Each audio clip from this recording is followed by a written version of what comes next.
kita tetap support aja, mau lebaran nggak lebaran juga ya.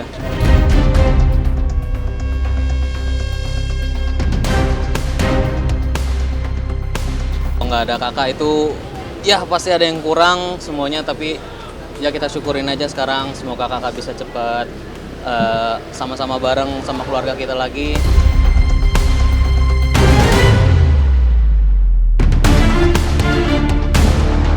Saya sudah capek lelah selama 7 bulan ini. Terima kasih.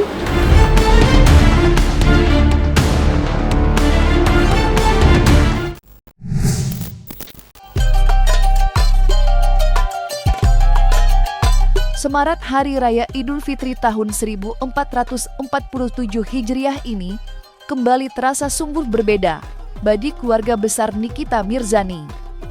Alih-alih diisi kebahagiaan syarat gelak tawa, keluarga Nikita justru dirundung nestapa. Bagaimana tidak, kini sudah pupus harapan Nikita untuk segera menghirup udara segar kebebasan.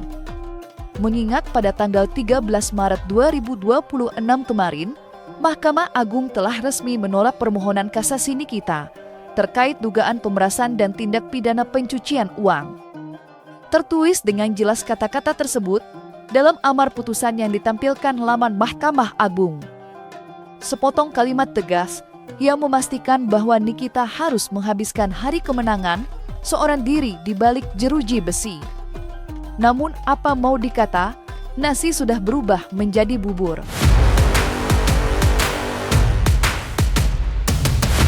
Terima aja, ya itu udah putusan terbaik, jalani aja sisa hukumannya.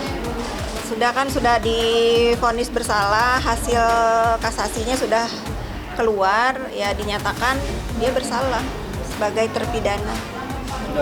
Dari awal divonis juga sebetulnya dia harusnya bersyukur ya, cuman divonis 4 tahun, lalu banding naik lagi. Ya sudah, saya bisa bilang apa? Permainan-permainan lama itu yang ada sekarang menyadari bahwa jangan sekarang setelah dia dia melihat dan merasakan keputusan yang sudah ditentukan oleh pemerintah ini adil, karena pelapor juga butuh keadilan. Jangan kalau mentang-mentang bagi dia merasa tidak adil, pemerintah yang disalahkan, APH yang disalahkan, nggak bener begitu ya. Udah, aku sih males sebetulnya komentar ini, cuman ini agak ngeselin gitu ya. Kalau misalnya semua orang yang dihukum lalu tidak merasa bersalah, ya semua orang aja bikin surat lapor ke Pak Presiden, jangan dia sendiri. Itu aja sih. Udahlah, dia juga bisa berdoa sendiri buat diri dia.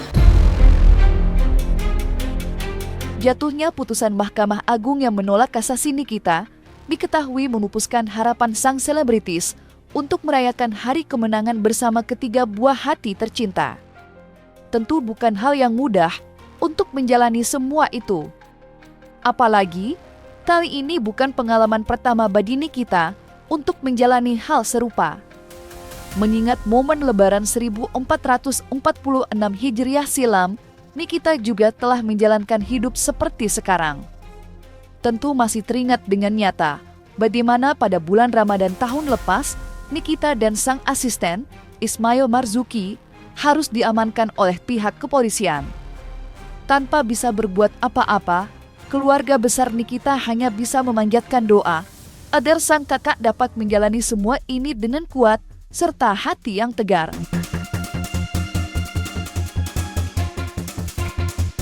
Ya kita tetap support aja, mau lebaran nggak lebaran juga ya. Kalau nggak ada kakak itu ya pasti ada yang kurang semuanya, tapi ya kita syukurin aja sekarang. Semoga kakak bisa cepat sama-sama bareng sama keluarga kita lagi. Jadi ya kita doain aja. Tak terhitung banyaknya momen-momen hangat keluarga Nikita di bulan Ramadan yang harus dilewatkan olehnya. Salah satu momen yang paling mengiris hati adalah momen buka bersama keluarga Nikita, yang juga dihadiri sang putri Laura. Mengingat kala itu merupakan masa-masa pertama, Nikita bisa kembali memeluk erat Laura, usai berpisah cukup lama, lantaran terlibat perseteruan hebat. Namun miris, dalam momen di mana Laura mulai kembali menjadi dirinya yang dulu, Nikita justru tak bisa hadir di sisinya. Keduanya terpisah tembok penjara hingga detik ini juga.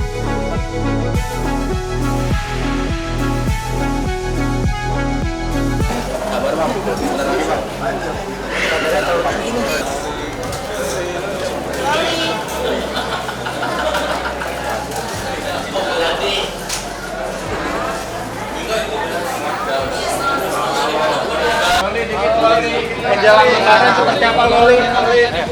Gimana tadi pesannya Laura? Langsung. Loli dikit Loli. Menjelang lebaran Loli. Loli. Sama Laura, sama adik-adiknya, sama pamannya dan beberapa orang. Memang kita nikmatin ya dalam keadaan kita beribadah puasa dan akhirnya kita buka bersama di Miami.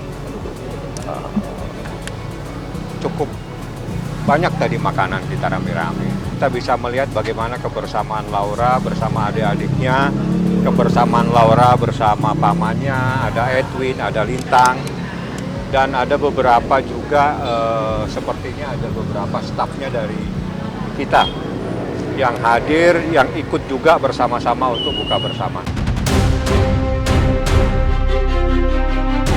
Berbicara soal Laura, momen-momen terakhir Nikita sebelum masuk penjara merupakan waktu yang adanya penuh bahagia. Pasalnya, dalam kesempatan itu Nikita dan Laura dapat kembali hidup bersama, tanpa terlibat perseteruan panas yang kadung melebar liar kemana-mana. Alhasil, dalam kesempatan-kesempatan itu pula, ibu 3 anak itu tak berhenti mengucap syukur lantaran Fadel Bajideh telah mendapatkan keputusan hukum yang sesuai dengan harapannya. Upaya keras Nikita selama 7 bulan lamanya akhirnya menjadi kenyataan. Sayang, tak berselang lama Nikita juga harus menjalani hukuman penjara. Wah, gue yang dikabulin Tuhan. Terima kasih buat Polres Jakarta Selatan. Terima kasih buat bukan PPA. Terima kasih untuk para penyidik, Bapak Kasat yang sudah 7 bulan menangani kasus ini akhirnya selesai malam hari ini. Terima kasih juga untuk Bude dan Pade yang sudah membuat anak saya Laura bisa kembali lagi sama saya, bisa memberikan keterangan yang sejujur-jujurnya. Terima kasih Bang Papi yang udah Niki anggap gue sebagai saya angkat Niki. Saya yatim piatu, saya udah gak punya siapa-siapa. Jadi Bang Mami, Bude, Pade adalah orang-orang yang selalu saya repotkan belakangan ini. Hari ini bisa kalian saksikan sendiri perjuangan saya untuk membela anak saya Laura. Walaupun saya dicaci, saya dimaki karena gak becus mengurus anak. Di hari ini sudah dibuktikan bahwa apa yang saya bilang itu semua benar. Saya cuma berharap setelah ini saya minta sekali sama orang-orang yang pernah memposting anak saya Laura, tolong dihapus. Saya sudah capek lelah selama 7 bulan ini. Terima kasih. Di balik perihnya luka nestapa, akibat tak dapat bertemu keluarga di momen lebaran ini, Nikita ternyata tak tinggal diam. Bukan berpangku tangan, tetapi Nikita mengerahkan semua tim hukum untuk membalikkan keadaan. Yang mana mereka telah membuat laporan polisi terhadap Dr. Reza Sanseteru terkait dugaan akses ilegal. Namun yang menarik perhatian, ketika ditemui beberapa waktu lalu, Usman Lawara selaku kuasa hukum Nikita telah menguak sebuah fakta jika laporan akses ilegal yang dilayangkan terhadap pihak seberang telah resmi dinyatakan naik sidik oleh penyidik Polda Metro Jaya. Intinya adalah bahwa kasus ini ya, saat ini lagi berjalan ya. Nah, jalan ini maksudnya dengan kata lain ada proses yang bagus, yaitu dalam proses hukum ini naik penyidikan, sudah ada SP2IP juga dari penyidik pada saat itu di akhir bulan Desember 2025 kemarin. Oleh karenanya kita tindak lanjut, gitu kan. Bersyukurnya apa? Di dalam laporan ini telah diduga, ada dugaan ya, tindak pidana di dalamnya. Jadi apa yang dilaporkan oleh Nikita ya waktu itu sekarang saat ini diduga ada perbuatan pidana di dalamnya.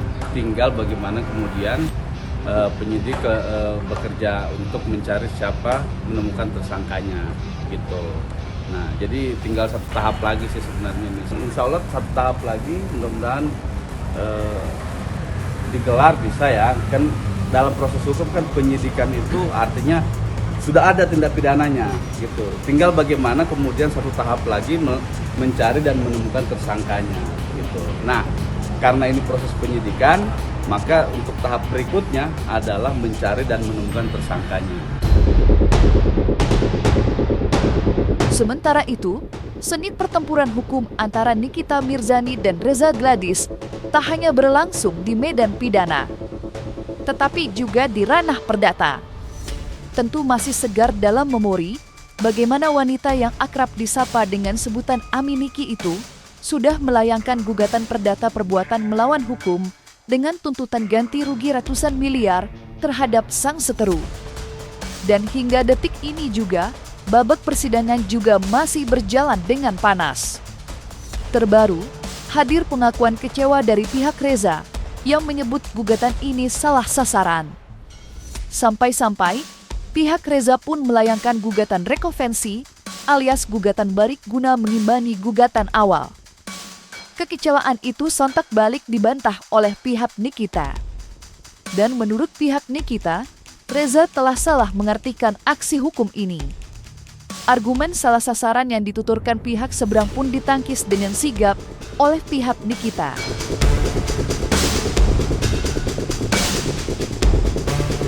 Ini kan gugatannya perbuatan melawan hukum, ya.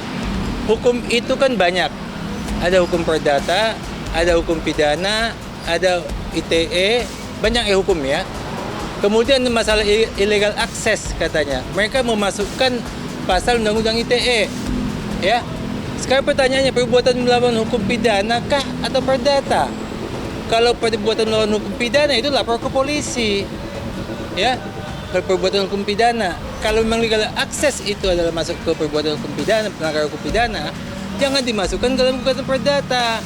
Karena yang masuk perbuatan melawan hukum perdata, hukum apa di hukum perdata itu yang dilanggar. Ya, jadi kalau nggak ada di hukum perdata yang dilanggar, yang ada di hukum pidana, ya masuknya ke ranah kepolisian, bukan ke dalam gugatan. Hukum itu banyak, ada hukum perdata, hukum pidana, ITE dan lain-lain ya. Jadi kalau bilang perbuatan melawan hukum apa? Ya jelas ya, hukum pidana, hukum perdata. Kalau yang saya tahu legal access itu hukum pidana. Jangan dimasuk-masukkan ke perdata, nggak ada pasal perdata yang legal access. Ya, supaya paham ya. Jadi jangan asal-asal bikin PMH lah, malu kita. Ini perbedaan yang membedakan supaya teman-teman paham nih apa bedanya pidana dengan perdata. Nah, mereka ini sebenarnya dari di dalam gugatan rekompensi itu adalah copy paste dari dakwaan. Copy paste dari dakwaan. Terus kemudian copy paste dari putusan 362 dan 363. Nah, padahal itu ranahnya berbeda, pidana dan perdata. Kalau bicara namanya unsur ini, unsur mereka mendudukan unsur pemerasan, ya. Satu, belum ada putusan yang berkekuatan hukum tetap yang menyatakan Nikita Mirzani dan Ismail Berku bersalah, ya kan? Nah, kemudian ini sedang proses upaya kasasi, belum final dan banding. Nah, yang ketiga, di dalam hukum itu ada namanya ajas hukum praduga tak bersalah, ya, presumption of innocence, ya, yang ini masih berlaku sampai belum adanya putusan yang berkekuatan tetap atau ingkrah. Pasti kita pengen ekspresinya. mengedepankan estetika. Jelas tadi mendengarkan.